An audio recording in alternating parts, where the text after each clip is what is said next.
defense. The primary optic Cyclops has gone through all the tests that we've given it so far, so I'm in the mood to drag it. We're here at our top secret test location, where I'm going to put it through its paces right now.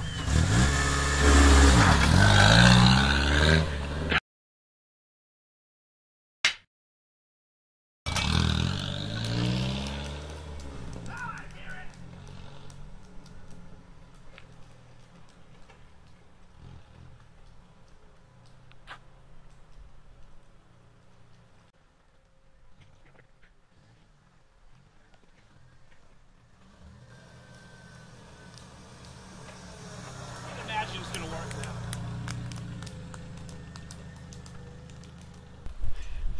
Hey YouTube, it's Pete with Inner Defense. Okay, we have just dragged our primary arms Cyclops optic behind my Jeep down the road. We lost a cable that retains one of the adjustment covers. Needless to say, there's an awful lot of damage on here. Now, if you'll notice, even the knob turned. Knob turned a few times. Putting it back to see now, the knob has lost some of its detent, probably from getting knocked around.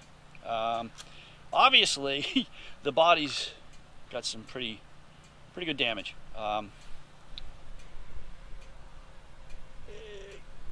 The reticle's still red. I mean, the electronics of the optic is still working.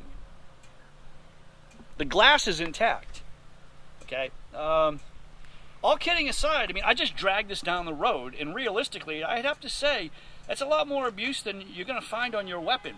Just short of trying to hit a vehicle with your weapon, I'd have to say this is pretty durable. I don't want to say mil-spec, because there is no test to support mil-spec, but I would say this is a pretty good baseline for this optic as far as a durability standpoint. I mean, that's dramatically messed up. That took a lot of repeated impacts. I mean, I'm not going to be able to screw the filter on the front here because this has been damaged. I mean, this optic obviously took impacts on the front and rear optic areas, and I mean, it's functioning fine. Again, even if the electronics were to fail, you still have the etched reticle that would still be there to sight.